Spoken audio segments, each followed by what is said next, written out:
다 함께 기도하심으로 새벽 예배를 시작하도록 하겠습니다. 하나님 아버지, 오늘도 저희들을 불러주시고 저희들에게 주의 말씀 허락하여 주시옵고 예수 그리스도를 아는 지혜와 예수 그리스도를 믿는 믿음의 역사를 허락하여 주시고 우리가 기도함으로 간구함으로 인정함으로 의지함으로 주의 은혜 속에서 나음을 얻고 성장을 얻고 평화를 얻고 기쁨을 얻게 하심을 감사합니다. 이 은혜의 역사를 의지하여 저희들 주께 나왔사오니 저희들에게 평안의 복음을 허락하여 주시옵고 능력의 역사를 허락하여 주시옵고 기쁨의 찬양을 허락하여 주시옵소서. 함께 하심을 믿사오며 예수님 이름으로 기도드리옵나이다. 아멘. 다 함께 찬송가 413장 내 평생에 가는 길 413장으로 함께 찬양 드리도록 하겠습니다. 413장입니다. 내 평생에 가는 길 순탄하여 늘 잔잔한 강 같든지 금풍 바로 무섭고 어렵든지 나의 영혼은 늘 편하다. 내 영혼 평안해. 내 영혼 평안해. 저마귀는 우리를 삼키려고 입 벌리고 달려와도 주 예수는 우리의 대장되니 끝내 싸워서 이기리라. 내 영혼 평안해. 내 영혼 평안해. 내 지은 죄 주홍빛 같더라도 주 예수께 달래면 그 십자가 피로써 다시 쓰사 있는보다 더 정하리라. 내 영혼 평안해. 내 영혼 평안해. 저 공중에 구름이 일어나면 큰 나팔이 울릴 때에 주 오셔서 세상을 심판해도 나의 영혼은 겁없으리.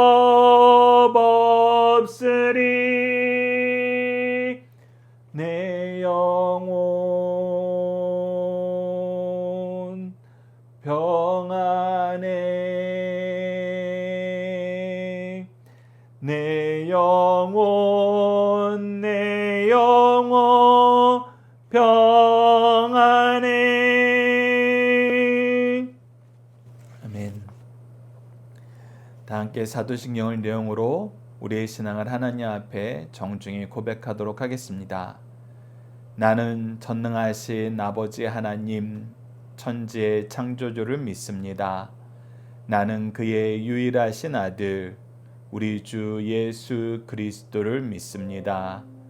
그는 성령으로 잉태되어 동정녀 마리아에게서 나시고 본디어 빌라도에게 고난을 받아 십자가에 못 박혀 죽으시고 장사된 지 사흘 만에 죽은 자 가운데에서 다시 살아나셨으며 하늘에 오르시어 전능하신 아버지 하나님 우편에 앉아 계시다가 거기로부터 살아있는 자와 죽은 자를 심판하러 오십니다. 나는 성령을 믿으며 거룩한 공교회와 성도의 교제와 죄를 용서받는 것과 몸의 부활과 영생을 믿습니다. 아멘. 오늘 우리에게 주신 하나님의 말씀, 우리가 함께 나누는 말씀은 누가복음 8장 26절에서 39절 말씀입니다. 누가복음 8장 26절에서 39절 말씀 제가 봉독해 드리도록 하겠습니다. 그들이 갈릴리 맞은편 거라사인의 땅에 이르러 예수께서 육지에 내리심에 그 도시 사람으로서 귀신 들린 자 하나가 예수를 만나니 그 사람은 오래 옷을 입지 아니하며 집에 거하지도 아니하고 무덤 사이에 거하는 자라. 예수를 보고 부르짖음에 그 앞에 엎드려 큰 소리로 불러 이르되 지극히 높으신 하나님의 아들 예수여, 당신이 나와 무슨 상관이 있나이까? 당신께 구하노니 나를 괴롭게 하지 마옵소서 하니, 이는 예수께서 이미 더러운 귀신을 명하사 그 사람에게서 나오게 하셨습니다. 귀신이 가끔 그 사람을 붙잡음으로 그를 쇠사슬과 고랑에 메어 지켰으되 그 맨 것을 끊고 귀신에게 몰려 광야로 나갔더라. 예수께서 내 이름이 무엇이냐 물으신즉 이르되 군대라 하니, 이는 많은 귀신이 들렸음이라.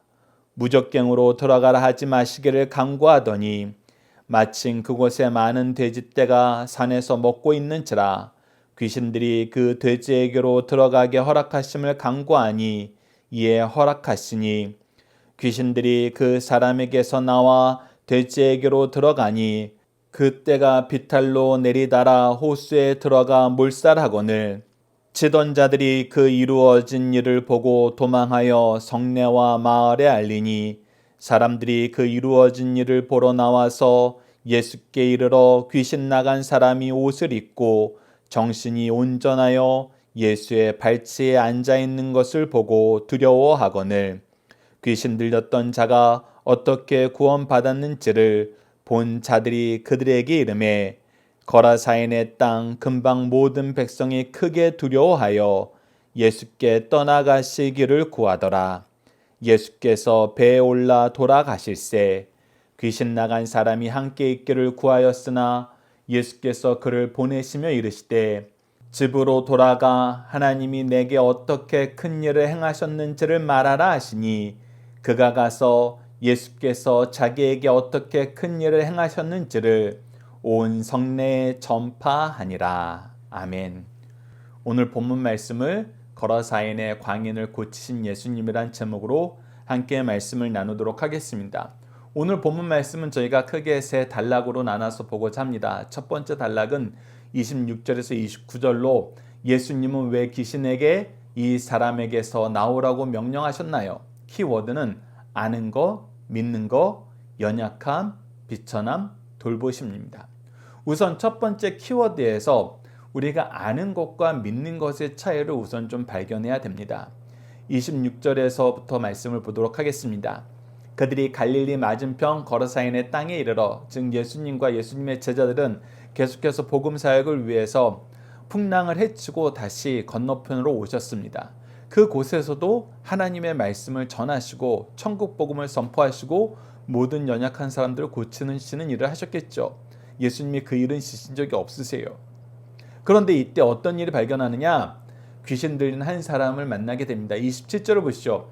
예수께서 육지에 내리심에 그 도시 사람으로 귀신 들린 자 하나가 예수를 만나니 그 사람은 오래 옷을 입지 아니하며 집에 거하지도 아니하고 무덤 사이에 거하는 자라. 자, 귀신 들린 사람으로 즉 이 사람이 형편이 어떤지를 먼저 서술해 줍니다. 그가 지금 어떻게 지내고 있습니까? 옷도 입지 않고 있어요. 집에 거하지도 못해요. 그리고 무덤 사이에 있습니다. 여러분, 우리가 이 장면을 한번 목격했다고 생각을 해보세요. 지금 아무것도 입지 않아요. 어떤 상태예요? 매우 부끄럽고 수치스러운 상태예요. 보는 사람도 부끄럽고 보여주는 사람도 수치스러워요. 특히나 우리가 성적으로 타락해서 이것을 즐기는 것이 아니라 귀신 들려서 자기 의지하고는 상관없이 이러한 상태에 놓여 있어요. 굉장히 연약하고 굉장히 안타까운 사회입니다. 그런데 어디에도 못 들어가요? 집에도 못 들어가요. 집에도 안 들어가는 거예요. 못 들어가게 하는 거예요. 그러니까 옷도 입지 않은 사람이 건물 내부에도 들어가지 못하는 것입니다. 이것은 뭐예요? 그가 수치스러운 상태인데 철저하게 보호받지 못하는 상태라는 거예요. 우리가 29절 말씀을 통해서 사람들이 어떻게 하나요? 이 사람이 이렇게 수치스럽고 부끄럽고 불쌍한 상태에 놓이게 되자 도리어 쇠사슬로 묶어서 잡아놓으려 그래요. 그런데 그것도 끊고 뛰쳐나가 버려요. 그러니까 이 사람 입장에서는 매우 부끄럽고 매우 연약한 상태입니다. 그러면서 어디에 머물러요? 무덤 사이에 거해요. 사람이 있을 수 없는 곳, 사람이 있기를 꺼리는 곳, 사람에게 어떤 편의도 줄 수 없는 곳, 그곳에서 방황하는 것입니다. 예수님의 3대 사역이 뭐였습니까? 천국 복음을 선포하시고 하나님 말씀 가르치고 그리고 모든 약한 거, 악한 거 고치는 것이었어요. 그래서 당연히 예수님은 예수님의 일을 하십니다. 이 사람을 고쳐요. 그런데 이때 이 귀신 들린 자가 뭐라고 얘기합니까? 28절 말씀을 보십시오. 예수를 보고 부르짖음에 그 앞에 엎드려 큰 소리로 불러 이르되, 여러분 보십시오. 예수님을 부르짖는데 그냥 얘기하는 게 아니라 엎드려서 큰 소리로, 내가 완벽하게 인정하는 상태에서 완벽하게 선언하는 모습으로 예수님에 대해서 얘기하는데 뭐라고 얘기해요? 지극히 높으신 하나님의 아들 예수여. 뭐라고 얘기한다고요? 지극히 높으신 하나님의 아들 예수여. 여러분은 예수님의 제자들 중에 이 선언을 할 수 있는 사람이 몇 명이나 있을까요? 예수님의 제자들은 그래도 좀 할 수 있다고 생각을 해봅시다. 그러면은 우리가 이 이스라엘 백성 중에 이 지금 거라사인 지역에, 갈릴리 지역에, 아니면 예루살렘 지역에 이 말씀으로 예수님을 칭할 사람이 얼마나 있을까요? 아마 많지 않을 거예요. 예수님께서 보십시오, 어머니와 당신의 형제들이 왔습니다 라고 했을 때 뭐라고 말씀하셨어요? 하나님의 말씀을 따르는 자라야 나의 가족이라고 얘기했던 것처럼, 우리가 이미 다른 복음서 말씀을 통해서 확인했던 것처럼 그때 예수님의 가족들이 뭐하러 예수님께 온 거였어요?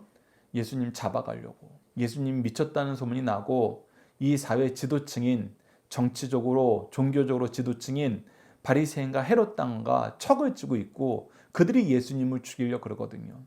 말리러 온 거였어요. 말리러.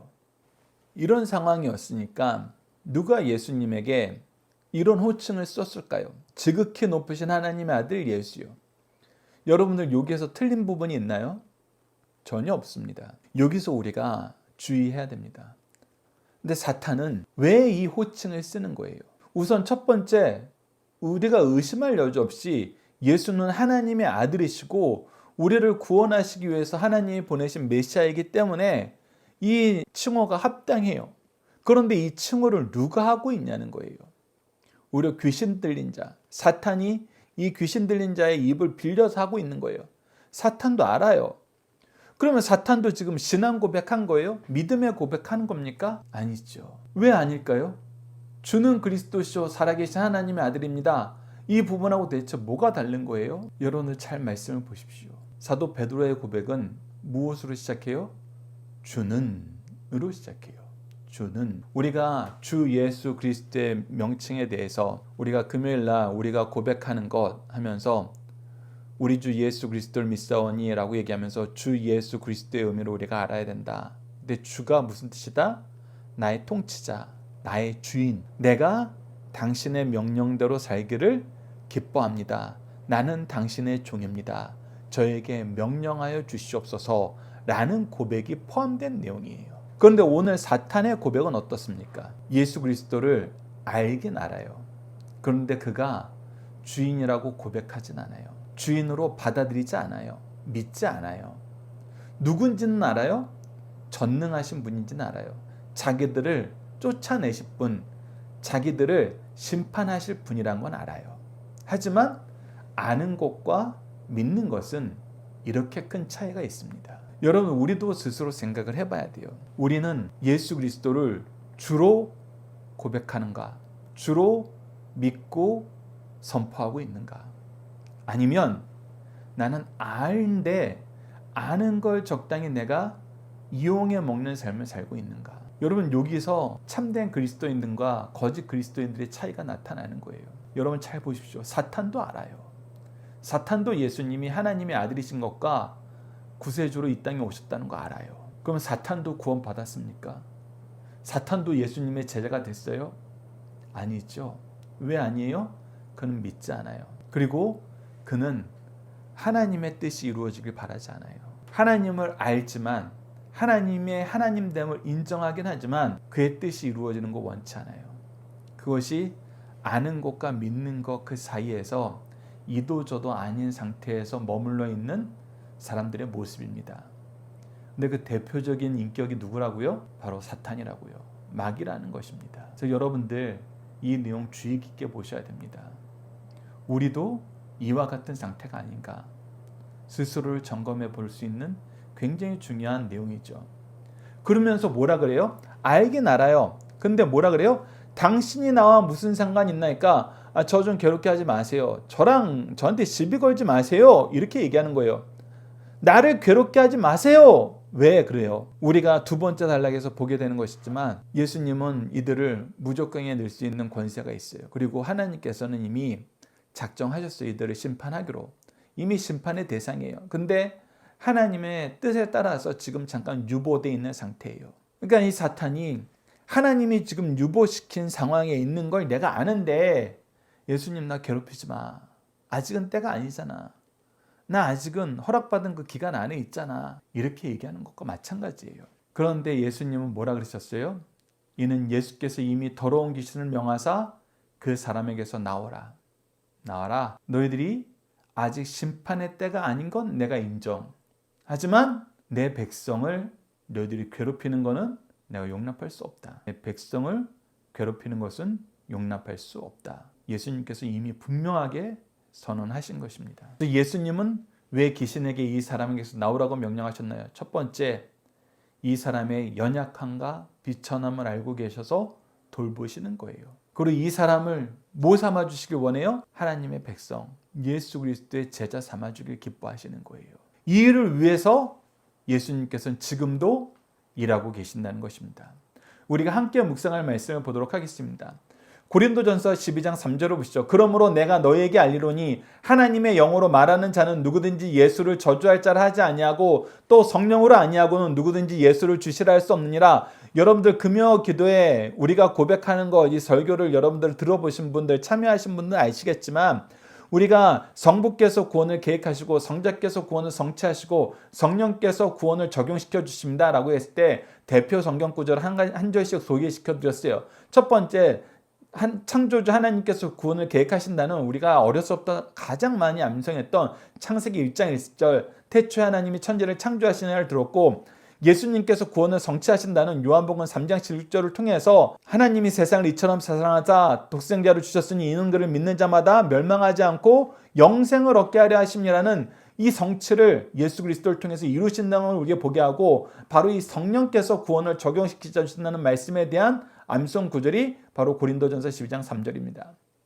성령으로 말미암지 않고는 우리가 주를 시인할 수 없어요. 성령으로 말미암은 사람은 주를 부인할 수 없어요. 순종하게 돼요. 따르게 돼요. 기뻐하게 돼요. 그래서 우리가 사탄의 역사인가 그리스도의 역사인가는 분명하게 드러납니다. 우리가 교회나 가정에서 예수님께서 가라사대 예수님께서 이런 일을 하셨어요. 예수 그리스도의 십자가와 그의 고난의 놀라운 은혜를 여러분들 잊지 마셔야 됩니다. 이런 설교할 때는 막 졸려요. 막 재미없어요. 그런데 여러분이 복받는 길은, 여러분들이 지금 기도하는 모든 것이 이루어지는 길은 바로 이런 겁니다 하면은 다 깨요. 그렇다면 우리가 우리의 반응을 통해서도 보게 되는 거예요. 우리는 예수 그리스도를 믿고 있는가? 알고 있는가? 신뢰하고 의지하고 있는가? 이용하고 있는가? 항상 이 두 가지 간극 사이에서 우리는 왔다 갔다 하게 돼 있습니다. 왜? 우리는 여전히 연약한 존재이기 때문에. 그래서 성경에서는 그러지 말라고 항상 무엇을 강조해요? 말씀과 기도로 깨어 있으라. 성령의 인도하심을 받아라. 계속해서 봅시다. 마태복음 6장 9절로 10절입니다. 그러므로 너희는 이렇게 기도하라. 하늘에 계신 우리 아버지여, 이름을 거룩히 여김을 받으시오며 나라가 임하시며 뜻이 하늘에서 이루어진 것 같이 땅에서도 이루어지이다. 즉 우리가 예수 그리스도를 믿는다는 것은 하나님 아버지를 내가 의지하면서 믿으면서 신뢰하면서 그의 이름과 그의 거룩함과 그의 나라가 이 땅에 이루어지는 것, 그의 뜻이 성취되는 것을 위해서 내가 쓰임받는 삶을 기뻐하는 것, 그것이 바로 믿는 사람들의 삶의 태도이고 믿는 사람들의 삶의 목적이란 것입니다. 누가복음 1장 48절을 보시죠. 그의 여종의 비천함을 돌보셨습니다. 보라, 이제 후로는 만세로 나를 복이 있다 일컬으리라. 하나님께서 쓰시겠다 할 때, 네, 감사합니다, 아멘 할 때, 그때 믿음의 열매가 나타나는 겁니다. 믿음의 역사가 나타나는 거예요. 요한 1서 3장 8절을 보시죠. 죄를 짓는 자는 마귀에게 속하나니 마귀는 처음부터 범죄함이라. 하나님의 아들이 나타나신 것은 마귀의 일을 멸하려 하십니다. 예수님은 마귀의 일을 멸하시고 이 범죄에서 우리를 자유하게 하시기 위해서 이 땅에 오셨다는 거예요. 그래서 예수님은 이 일을 위해서는 언제든지 어느 때든지 그의 시간을, 그의 사랑의 수고를 전혀 아까워하지 않으신다는 겁니다. 지금도 마찬가지라는 거예요. 이 귀신 들린 사람에게도 마찬가지라는 겁니다. 두 번째 단락을 보시다. 두 번째 단락은 30절에서 33절입니다. 군대 귀신은 예수님께 무엇을 구하나요? 예수님은 왜 이것을 허락하셨나요? 키워드는 때이고 무적행입니다. 자, 예수님께서 나오라 했을 때, 예수님 왜 이렇게 괴롭혀요? 아직은 아니잖아요 라고 얘기하면서 무엇을 부탁합니까? 30절에서 32절 한번 쭉 봅시다. 예수께서 내 이름이 무엇이냐 물으신즉 이르되 군대라 하니 이는 많은 귀신이 들렸습니다. 무적행으로 들어가라 하지 마시기를 간구하더니. 왜 이 무적행으로 들어가는 것을 명하지 말라고 부탁합니까?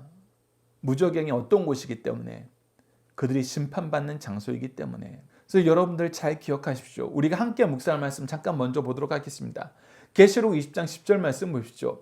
또 그들을 미혹하는 마귀가 불과 유황못에 던져지니 거기는 그 짐승과 거짓 선지자도 있어 세세토록 밤낮 괴로움을 받으리라. 즉 무적행은, 지옥은 사탄이 지배하는 사탄의 나라가 아니에요. 여러분, 이거는 세상 다른 종교에서, 다른 이야기에서, 다른 사상에서 만들어낸 거예요. 성경은 무엇이라고 얘기하냐면 그곳은 그들이 심판받을 곳이에요.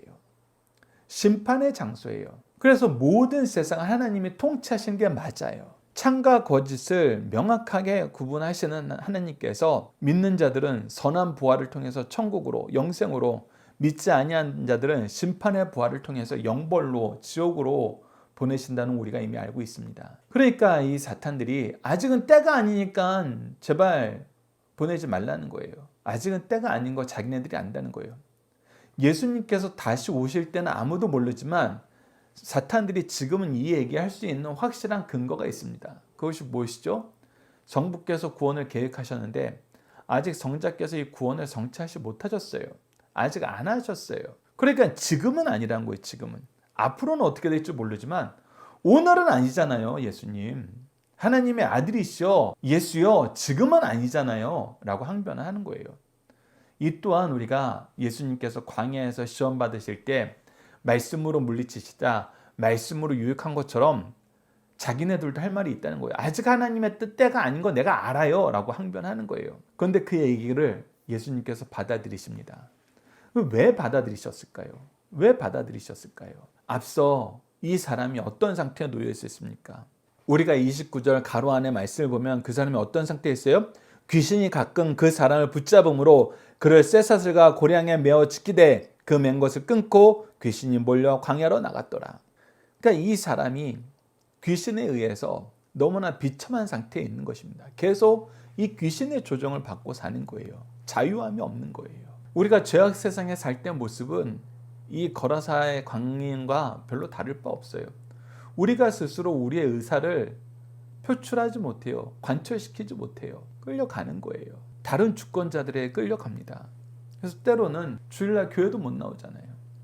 얼마나 많은 주권자들이 우리를 자기가 원하는 곳으로 보내려고 그래요.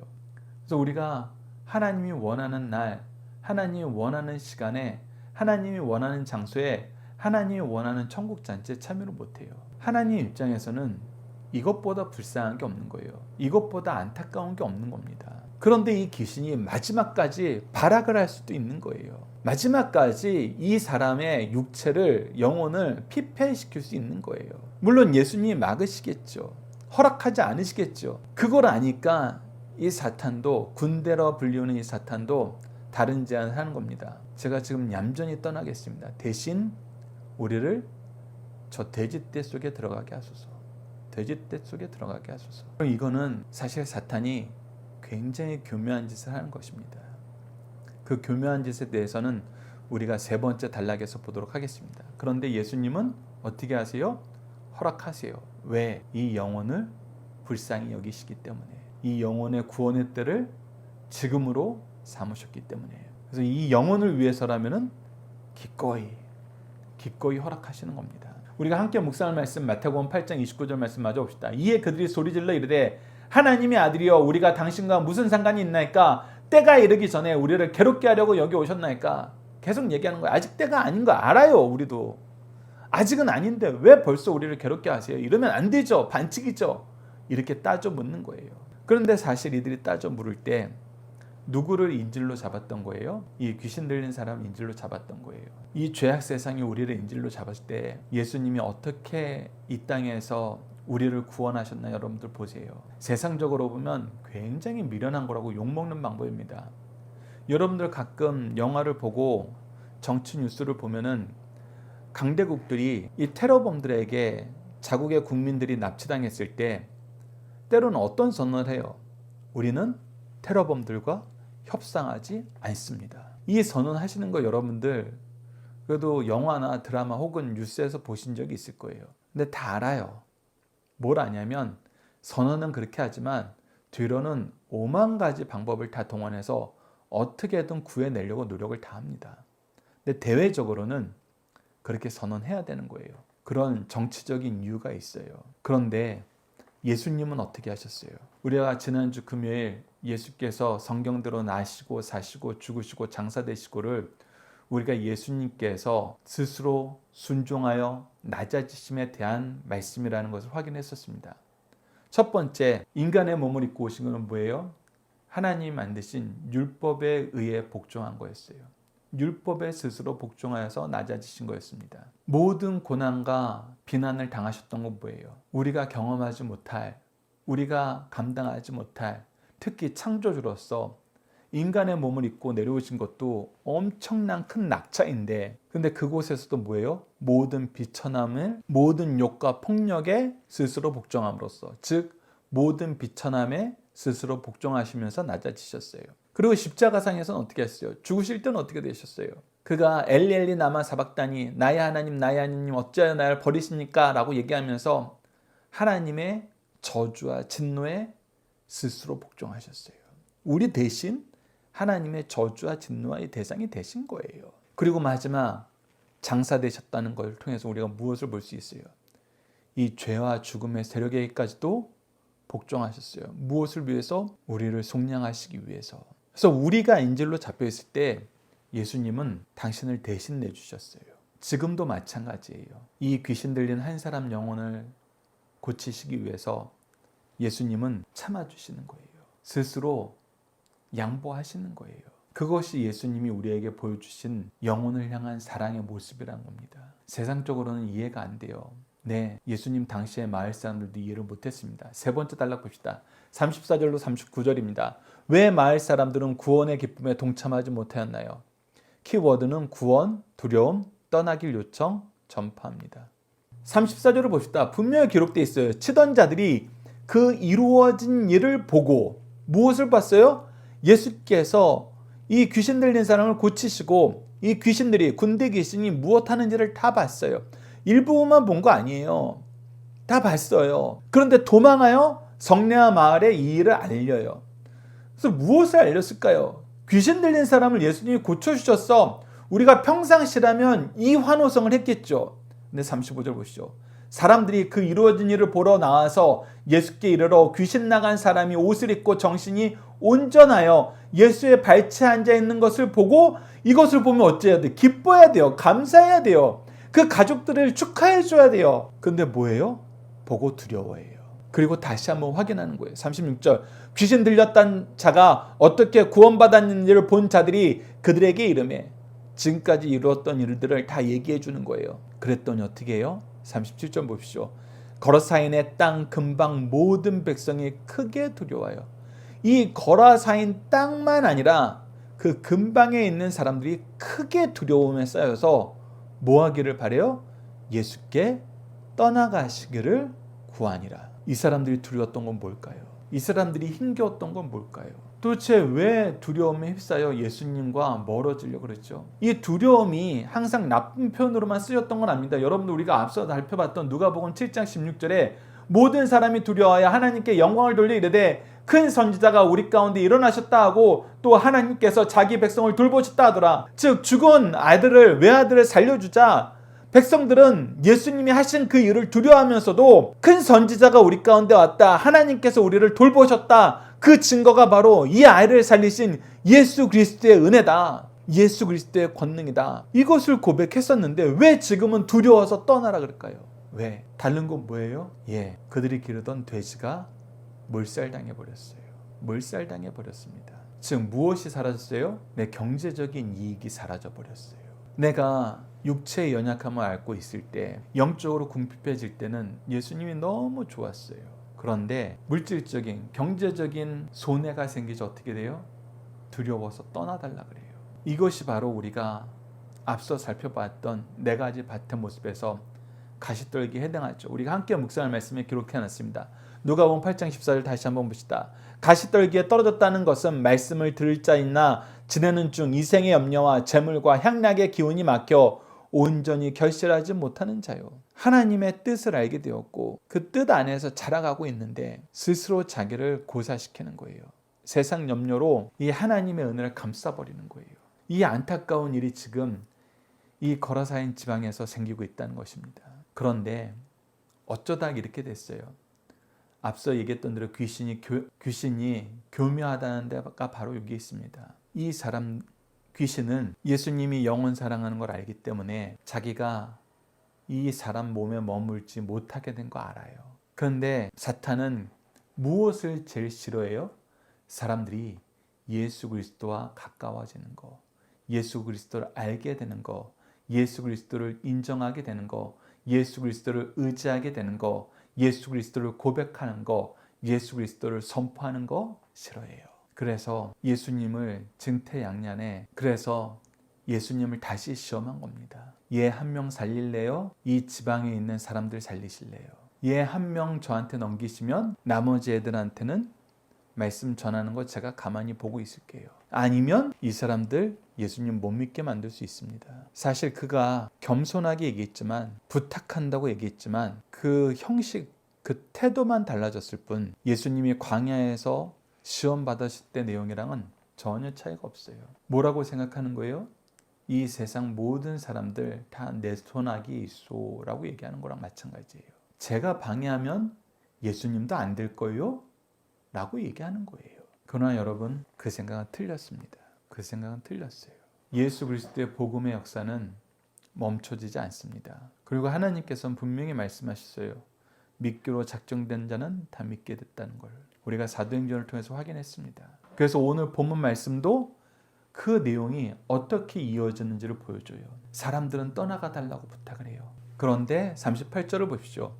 귀신 나간 사람이 함께 있기를 구하였으나 예수께서 그를 보내시며 이르시되 집으로 돌아가 하나님이 내게 어떻게 큰 일을 행하셨는지를 말하라 하시니 그가 가서 예수께서 자기에게 어떻게 큰 일을 행하셨는지를 온 성내에 전파하니라. 예수님은 우선 너에게 맡기신 영혼들, 너희 가족들에게, 너희 집안 사람들에게 이 소식을 알려서 너희 집안 사람들이라도 이 기쁨을 나누도록 해라. 그러나 이 사람은 자기에게 받은 은혜를 하나님의 뜻 안에서 더 열심히 쓰고 싶어집니다. 그래서 어떻게 해요?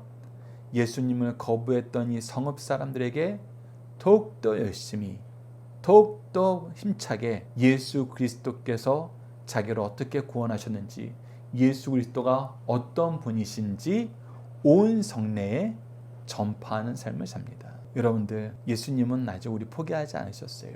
우리가 우리에게 유익이 되지 않는다고, 우리에게 해가 된다고 거절했던 모든 하나님과의 관계에서 이루어지는 일들, 하나님은 이거 회복하시길 원합니다. 하나님의 백성으로 사시길 원해요. 그리고 이를 위해서 먼저 일하시고 함께 동역하면서 능력 주시고 결과를 책임져 주십니다. 여러분, 이 내용을 기억하시면서 함께 묵상할 말씀 마저 보고 중심 사상을 보도록 하겠습니다. 누가복음 7장 30절, 앞서 7장 16절과 8장 14절을 봤기 때문에 7장 30절을 마저 봅시다. 바리새인과 율법 교사들은 그의 세례를 받지 아니하므로 그들 자신을 위한 하나님의 뜻을 저버리니라. 여러분들 항상 기억하셔야 될 게 있어요.